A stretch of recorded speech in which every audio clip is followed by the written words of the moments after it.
Sir ಈಗ trial start ಆಗುತ್ತೆ fast track ಕೋರ್ಟಲ್ಲಿ ಬೇಗ ಶಿಕ್ಷೆ ಆಗುತ್ತೆ ಅಂತ ಹೇಳ್ತಿದ್ದಾರೆ ಕೆಲವರು. ಅಂದರೆ ಪ್ರಜ್ವಲ್ ರೇವಣ್ಣ ಕೇಸ್ ಥರನೇ ಬೇಗ ಇದನ್ನು ಕೂಡ ಒಂದು ಜಡ್ಜ್ಮೆಂಟ್ ಬರೋ ಥರ ಮಾಡ್ತಾರೆ. ಇನ್ನೊಂದು 1 ಇಯರ್ 1.5 ಇಯರಲ್ಲಿ ಅವ್ರಿಗೆ ಶಿಕ್ಷೆ ಪ್ರಕಟ ಆಗುತ್ತೆ ಅನ್ನೋ ಒಂದು ಮಾತು ಕೂಡ ಕೇಳಿ ಬರ್ತಿರೋವಂಥದ್ದು. ಸೊ ಅದು ನಿಜನಾ?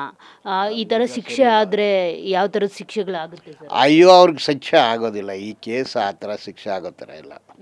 ಪ್ರಜ್ವಲ್ ರೇವಣ್ಣ ಅದು ಏನಾಯಿತು, ಅದು ಯಾರು ಕ್ರಾಸ್ ಮಾಡಿದರು ಅದ್ರ ಬಗ್ಗೆ ನಂದೇನು ಕಾಮೆಂಟ್ ಇಲ್ಲ. ಅದು ಒಂದು 4 ವರ್ಷ ಡಿಲೇ ಆಗಿದೆ. Pen drive 100 pen drive.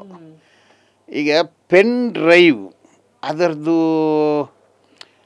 Interface ಯಾವುದು, ಅದರದ್ದು ಹಾರ್ಡ್ ಡ್ರೈವ್ ಯಾವುದು, ಹಾರ್ಡ್ ಡ್ರೈವ್ದು ಆ್ಯಶ್ ವ್ಯಾಲ್ಯೂ ಏನು, ಪೆನ್ ಡ್ರೈವ್ದು ಆ್ಯಶ್ ವ್ಯಾಲ್ಯೂ ಏನು, ಅದು expert opinion, histogram, voice analysis, ಮತ್ತು frame to frame analysis, timing, there are so many things ಎಕ್ಸ್ಪರ್ಟ್ಗೆ. ಆದರೆ ಹೆಂಗೆ ಟ್ಯಾಕಲ್ ಮಾಡಿದ್ದಾರೆ ಗೊತ್ತಿಲ್ಲ ನನಗೆ. ಮತ್ತು ಒಂದು ಎವಿಡೆನ್ಸ್ ಏನಿತ್ತಂದರೆ ಆ ಅಮ್ಮ ಅದು ಬಟ್ಟೆ ಇತ್ತು, ಬಟ್ಟೆಯಲ್ಲಿ ಇವಂದು ಸ್ಟೇನ್ಸ್ ಇತ್ತು. ಆ ಸ್ಟೇನು ಇವಂದೇ ಸ್ಟೇನ್ ಅಂದು ಪ್ರೂವ್ ಆಯಿತು ಅಂದು ಹೇಳ್ತಾರೆ.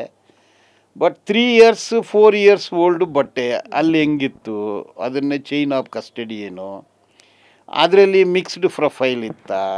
ನನಗೂ ಒಂದು ಕೇಸ್ ಇತ್ತು, ಒಳ ಉಡುಪಿನಲ್ಲಿ ಸ್ಟೇನ್ ಇತ್ತು ಅಂದು. ಅದು DNA ಎಕ್ಸಾಮಿನೇಷನ್ ಮಾಡಿದರು. But still I got an acquittal ಈಗ 2 months ಬ್ಯಾಕು ಬೆಂಗಳೂರಲ್ಲೇ. ಸೊ ಇದ್ರ ಬಗ್ಗೆ ಏನು ಕ್ರಾಸ್ ಆಗಿದೆ ಗೊತ್ತಿಲ್ಲ. ಇನ್ನೊಂದು ಅವನದು ಫೇಸು ಅಲ್ಲಿ ಬಿದ್ದಿಲ್ಲ, ಅವನದು ಪ್ರೈವೇಟ್ ಪಾರ್ಟು ಕಾಣ್ತಾ ಇತ್ತು. ಬಂಧಿಸಿದ ಮೇಲೆ ಅದನ್ನು ಫೋಟೋ ಹಿಡಿದು ಅದನ್ನು ಒಂದು ಜಪಾನ್ ಟೆಕ್ನಾಲಜಿ, ಟರ್ಕಿ ಟೆಕ್ನಾಲಜಿ, ವಿರೋಲಜಿ ಅಲ್ಲೆಲ್ಲ ಕಲಿಸಿ ಡಾಕ್ಟ್ರ್ ಒಪಿನಿಯನ್ ತಗೊಂಡು ಅದನ್ನು ಕನೆಕ್ಟ್ ಮಾಡ್ತಾರೆ. ಅದರಲ್ಲಿ out of 10 point 8 point prove ಆಗಿದೆ ಎಂದು. The conviction is totally on technical. ಇದಕ್ಕೆ ಪ್ಲಸ್ಸು ಆ ಅಮ್ಮ ಬಂದು ಐಡೆಂಟಿಫೈ ಮಾಡಿದ್ದಾಳೆ, ಇವನೇ ಹಿಂಗೆ ಮಾಡ್ದ ಅಂದು ಹೇಳ್ತಾಳೆ. ಯಾವ ಮಟ್ಟಕ್ಕೆ ಕ್ರಾಸ್ ಮಾಡಿದ್ದಾರೆ ನನಗೆ ಗೊತ್ತಿಲ್ಲ. ಬಟ್ ನನಗೆ ಅದಕ್ಕಿಂತ ಇಮ್ಮಿಡಿಯೇಟ್ಲಿ ಇವತ್ತು ನಡೀತು ಅಂದರೆ ಆವತ್ತೇ ಕೇಸ್ ಕೊಟ್ಟರು. ಅದು ಬೇರೆ ಥರ ಕೇಸ್ ಬಿಡಿ. Very rich girl, very poor boy, ಹಂಗಾಯಿತು. ಸೊ ಯಾರು ಕ್ರಾಸ್ ಮಾಡಿದರು, ಏನು ಕ್ರಾಸ್ ಮಾಡಿದರು ಗೊತ್ತಿಲ್ಲ ಸರ್. ಈಗ ಇವರಿಗೂ ಟೆಕ್ನಿಕಲ್ ಎವಿಡೆನ್ಸ್ ಇಂದಾನೇ ಶಿಕ್ಷೆ ಆಗಿರೋದಲ್ವಾ ಸರ್ ಪ್ರಜ್ವಲ್ ರೇವಣ್ಣಗೆ? ನೀವು ಇವ್ರ ವಿಚಾರಕ್ಕೆ ಬಂದಾಗ ಯಾಕೆ ಟೆಕ್ನಿಕಲ್ ಎವಿಡೆನ್ಸ್ ಅಲ್ಲಿಂದ ಶಿಕ್ಷೆ ಆಗಲ್ಲ ಅಂತ ಹೇಳ್ತೀರಾ? ನಾನು ಇವ್ರಿಗೆ ಬಂದಾಗ ಕ್ರಾಸ್ ಮಾಡೋದು ನಾನು, ಪ್ರಜ್ವಲ್ ರೇವಣ್ಣಲ್ಲಿ ನಾನೆಲ್ಲ ಕ್ರಾಸ್ ಮಾಡಿದ್ದು.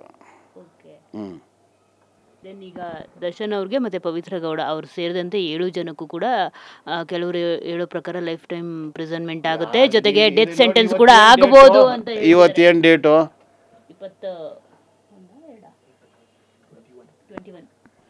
21/8/2025.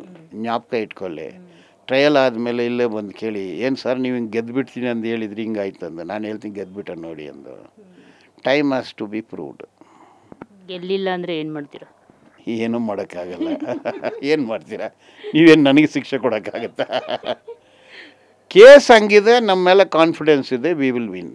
Okay sir. ಈಗ